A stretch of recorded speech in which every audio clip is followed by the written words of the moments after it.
Okay. Hey guys, my name is Victoria. Welcome back to my channel. I'm sorry for being absent a little bit. I have not been doing so well, but I'm back. And today's video is quite special because it's June, meaning it's Pride Month. Yay! I said it in a former video, but happy Pride Month, everybody. I hope you're celebrating yourself, but I think that you should do that every day. So as part of the LGBT community, I felt obligated, or I just really felt like filming a video, especially for Pride Month. And today I'm filming a video, should you read these books in Pride Month? The actual sense of this video is that I will present you, I don't know how many books, that fall into the category of LGBT. Because some people really have a hard time finding stories that they can relate to or they can enjoy, and where it's not just queer-coded or queer-baited, but there's actual queer content. So I got you. At least my own reads. I did not love all of these books, but I just wanted to show them to you in case someone out there likes that certain story. Let's get started. I don't know how chaotic this will be. Do you want to read a book that has fake dating, but is also gay? Then I got Boyfriend Material by Alexis Hall for you. This book is about a son of a very famous person, and in order not to lose his job, Luke, that's the guy's name, has to have a good image in public, because obviously because he's a son of a famous person, he gets photographed a lot and is followed. And his boss really doesn't like that, so he has to get his image clean. So his best friend has the great idea of dating or meeting a certain guy named Oliver. Luke and Oliver don't really hit it off that well. They don't have a lot of things in common. They don't like the character of the other person, and they're like, this is never gonna work. But then they think, we could pretend that it's real in order to clean Luke's image. They go on a certain journey where they find out that they actually complement each other pretty well, and then kind of crave each other's affection. You know, fake dating never ends in just fake dating and then stopping. We all know what it is. It's a love story. I like this book. This book was really charming. The ending was a little bit infuriating because I thought, what? But I can say I was satisfied with the ending. I thought it was good. So now we talked about the boys, but what about the girls? The second one is also very popular. It's Written in the Stars by Alexandria Bellfleur. I've listened to that last month, and whew, this was really steamy. But I enjoyed it. It was good. This is the story of Darcy and Elle. They both agreed to fake dating after Darcy is fed up with his brother, always trying to matchmake her with people, and she's like, I don't even want a relationship, but he's relentless and he doesn't stop. So that's why she agrees to the fake dating. And Elle agrees to the fake dating because she has quite the complicated relationship with her family. All her siblings already found their someone, and she's out there looking but not really sticking to anything. She's also an astrologer, and that does not make her parents very happy. So she agrees to that to kind of ease her parents and her family's minds. But even though they have little in common, just like Luke and Oliver in Boyfriend Material, they soon find that they complement each other very well. They're also very attracted to one another. So there you have it. That's Written in the Stars. I really like this book, especially the astrology aspect of it. It's very charming, very steamy. It was a great sapphic novel. Okay, next one. The next category is very popular books that everyone should read, or almost everyone already has, but make it gay. Let's categorize it even more, because do you want to have a really good cry? I got you. Because I have two books in mind for that. The first book is They Both Die at the End by Adam Silvera. This book is not really easy to listen to or to read. In this universe, there's this certain thing called Death Cast. And this is a certain company, I'd say, that calls people on the last day of their lives. They're like, you're gonna die at the end of this day. Just wanted to let you know. Have a very nice last day of you being alive. Which is tragic. And the two boys that the story is about are Mateo and Rufus, and they have very different lives, but you will find that out if you read the book. I don't want to spoil too much. And they meet through the app Last Friend, where you can hit people up and say like, hey, I don't want to be alone, but I also don't want to be with anyone I know, or maybe I don't have anyone, so let's hang out on the last day of my life, or maybe on the last day of our life. Obviously, the topic of death is discussed, and if this is a sensitive topic for you, then maybe this book is not for you. I gotta say, the journey that Rufus and Mateo have in this book was more important for me than the romance part. I just really liked their individual characters. So yeah, this was hard, but the next one, for me at least, was harder. If you have any knowledge of books, especially of modern books or the books that are read currently, you will know this book. It's A Song of Achilles by Madeline Miller. I have tears in my eyes just saying that name.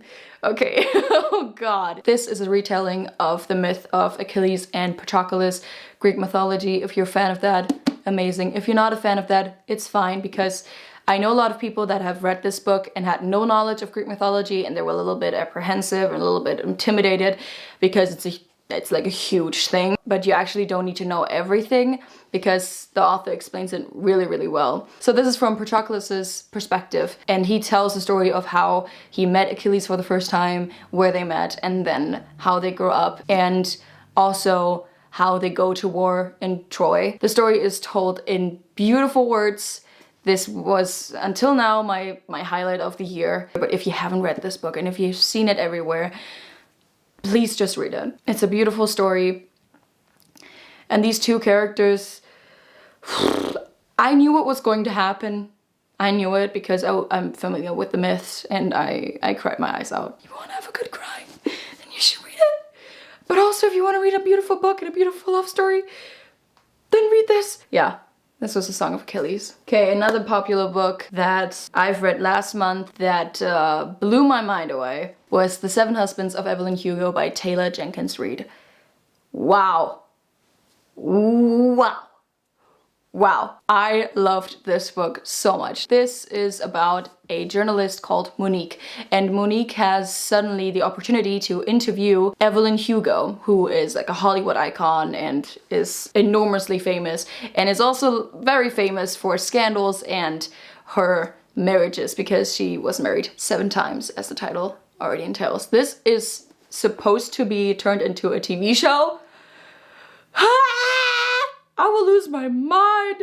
Anyway, okay, sorry. As it turns out, Monique finds out on the day that she is supposed to interview Evelyn Hugo for a feature in the magazine that she's working for. It's actually not about an interview. She is supposed to write the biography of Evelyn Hugo. So this book basically is the biography already. Evelyn tells her entire story, and the way that this book was written and the character of Evelyn and all the others were so interesting. I gotta say, some people might feel triggered because certain topics are discussed, like sexual abuse, domestic abuse. So I just want to clear that up. But this book was amazing. People have been talking about it since last year. I think even, I don't know, before that. I don't know when it was published. Oops. I was enjoying this book from the first page to the last. It is beautiful, scandalous, intimidating, because I think Evelyn is a very intimidating character. Amazingly written, loving, but it was also heartbreaking because Evelyn's life is not a normal life. I do not want to say too much because the aspect of why I'm showing this book in this video didn't catch me off guard. But it was a really nice thing to then find out while reading the book. I would really recommend you this book. It was amazing. It was great. And the next one is a book that I badly want to reread because I forgot a lot of things, but very popular. Almost everyone in the LGBT community or outside of it who is just a book lover read this book. Red, White, and Royal Blue by Casey McKiston. I'm just gonna read you the back. I don't want to say too much. What happens when America's first son falls in love with the Prince of Wales? This is the story of Alex and Henry. First of all, you have the two guys, which are total opposites. Alex is so funny, I laughed out loud. It is steamy, just so you know, this is not a young adult novel. It's also very romantic, and it has the trope of enemies to lovers.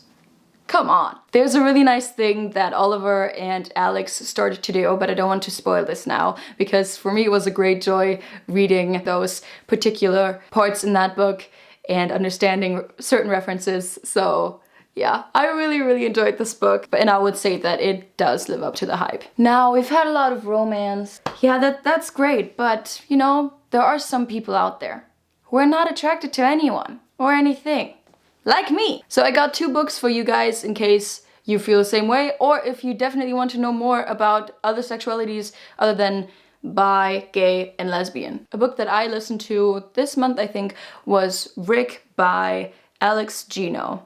I listened to the audiobook. It's a very short book. It has 240 pages. And I think this is directed to a very young audience because Rick is just coming into middle school. But I think it's a great book if you want to know more about other sexualities, first of all. And it was very realistic. It's not only about Rick discovering that he's actually not attracted to really anyone. It was a very nice experience reading this book as a young adult. I'm 19 years old. I did not grow up the way that Rick does because Rick's family is very inclusive and they always mention, did you find someone? Like a nice boy or a girl? Like, that's so lovely. And obviously that sadly does not apply to everyone now, but it's just nice reading about a boy that grows up in our society right now where it's much more normalized than when I was a kid. I did not see any kind of queer LGBT representation when I was young in TV shows and books, nothing. My parents were never against it, but it was not a matter of discussion.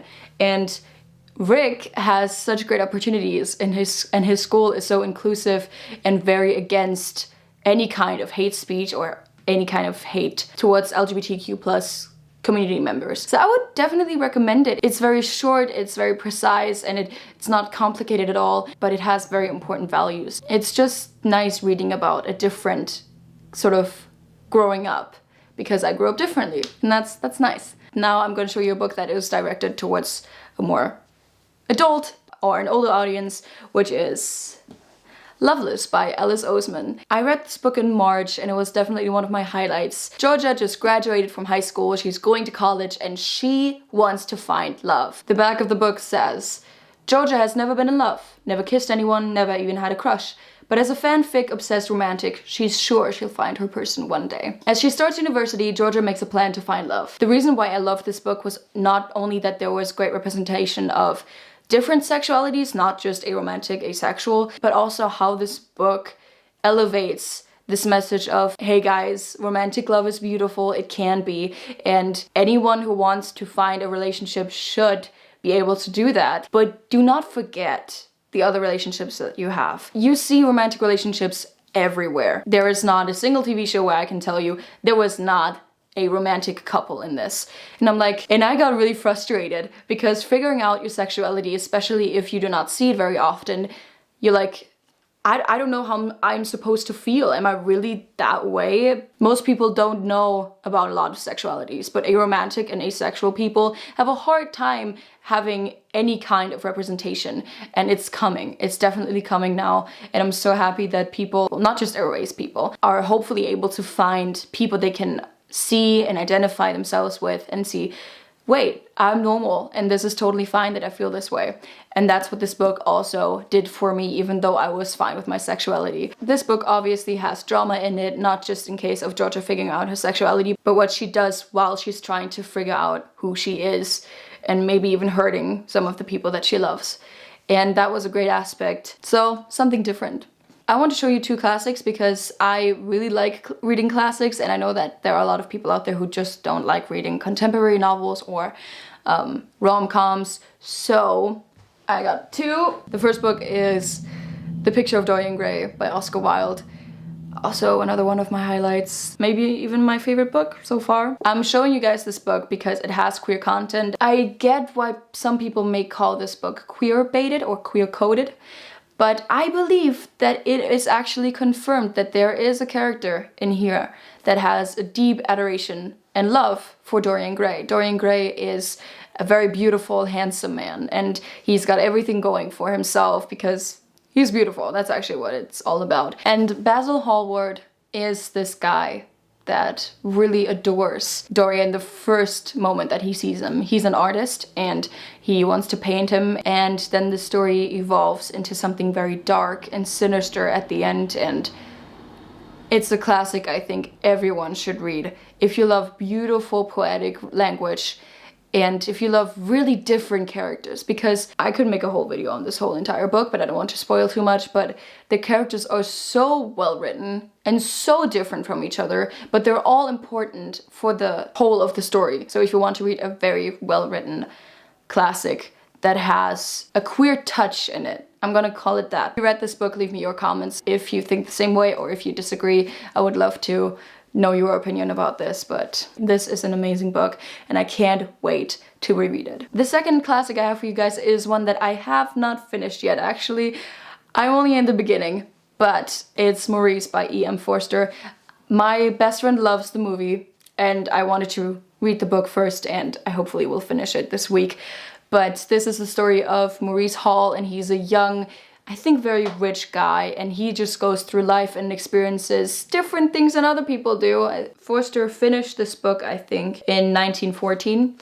So a time where being gay or being different or being anything than heterosexual was a crime, just like it is in a lot of countries today, which is horrible. I will definitely tell you what I thought about the book at the end of the month, but I love showing you guys classics because I know that some people really do not like reading romantic novels, but also want to read books that have queer content. So yeah, this one. I'm trying to speed it up a little bit. So the next one I have for you guys is Honey Girl. This was written by Morgan Rogers. This is about Grace Porter. Grace is a very proud lesbian woman. She is black and she does not feel supported in her place of work. Do you say it like that? She just finished her PhD in astronomy and tries to get a job and has the great opportunity for one, but the people there were questionable and she felt very offended by a couple of things. You need to read the book, I don't want to spoil too much. But the story starts with her waking up in Las Vegas, hungover, with a ring on her finger, and you can all guess what happened. What I really liked about this book is that the romance part was sort of equal to the Grace figuring out who she is and where she belongs part. That's what I really liked. I really liked this book because of that aspect. This is this one. Next. The next book I have for you guys is Felix Ever After by Kaysen Callender. I hope I'm saying this right. I read this book last month. I told you about it in my May wrap up. And Felix feels like he's one marginalization too many. He is black, queer, and transgender. And he's never been in love. And he badly wants to find love. But he feels like for everyone it's so easy. And not for him. A lot of these books are about figuring out who you are because Felix is a very young person and he just really wants to have these experiences that other people have. But he's also still struggling with his identity. And next to identity, the topics of bullying, friendship, and also manipulation are also discussed in this book. Felix makes choices, Felix makes mistakes, but they're all, in the end, steps for him to evolve, to find out who he really is and who he wants to be and who he wants to be with. By the way, I just want to say that these peacock feathers are real, but my sister found them on the ground. We do not buy these things. I'm going to show you another book that is also about figuring out who you want to be and who you are, is The Black Flamingo by Dinetta.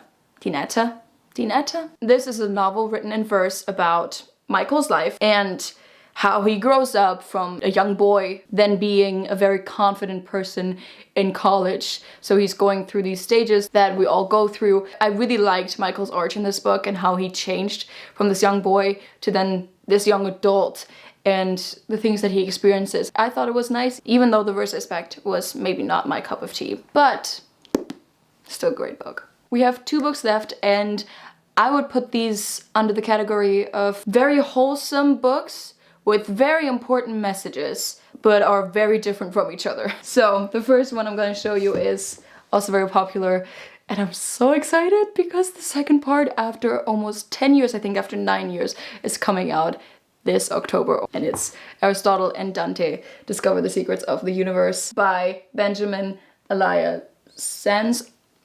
I'm really bad at pronouncing names, I'm really sorry. This book's time span is an entire year. So we start in the beginning of one summer and end 1 year later. And it's about Ari and Dante, who meet at the pool because Ari can't swim and Dante can. And Dante agrees, or Dante basically offers to teach Ari how to swim, and then a beautiful friendship first blossoms, and I just love the way that they are for each other. They complement each other so well. I don't want to say too much, but it's such a lovely book and I can't wait to reread it. I think I've read it in an entire day, so it's very fast paced. There are things happening that you may not expect. I'm so excited for the next part. I'm so happy that I've only read it this year and didn't have to wait 9 years for a continuation, because I was not really happy with the ending. I was like, where's the rest? Where is it? But I'm gonna reread it right before the second part comes out this year. Oh, I'm so excited! And the last book I have for you guys is The House in the Cerulean Sea by T.J. Klune. One of my May highlights. I already want to reread this book. So, Linus Baker works in the department in charge of magical youth, because in this world, children with magical powers is, I would say, normalized, and everyone's aware of it, but that doesn't mean that there are not people who do not like those individuals. So Linus's job is to go to different orphanages and see if the people in charge and if the whole orphanage is still suitable for these children. And then one day he gets a very special task, a very special assignment. He is to travel to a certain island and then inspect the orphans or the whole orphanage, which is kept very secret and very guarded by the whole organization and the people that live close to the island. So it's a very important and also dangerous task. When Linus arrives, he meets people, children, he's never met before. And it's so lovely. I don't want to spoil too much. This is such a wholesome and comforting book. And if you need a cozy moment, I've said that in my May wrap-up, you should read this book. It has such important messages. It is also about love and accepting the way that you are, accepting people the way that they are. And it's such a beautiful mix of this is very deep and we have to discuss this more, and also this is so wholesome and I want to hug them all and I want to be friends with them. That's what I felt. And it's just so cute. I can't wait to read it again. And that's what I'm gonna say for this book. This was a long video. Anyway, I really hope you liked this video, and if you did, please give me a thumbs up and comment down below what you would like to see next, and maybe if you already read some of those books, because a lot of them are very popular, but I still wanted to make a video because I know that for a lot of people it's hard to find good and well-written books that include different stories. Be proud of who you are, no matter where you are. Subscribe to this channel if you want to and if you haven't yet, and please don't forget to click the little bell next to the subscription button next to it, because you always get notified when I upload a new video. I usually upload every Thursday and Sunday, but when I don't, I update you guys on my Instagram. I tell you beforehand every time, so if you're interested in following me there, you can follow me there. It's right up here. Thank you so much for watching. I hope you have a great day, and I'll hopefully see you in my next video. Bye guys! Spoiler alert. Ouch. Excuse me. I have no idea where to start, really. But that are... I don't know what I'm doing. Excuse me!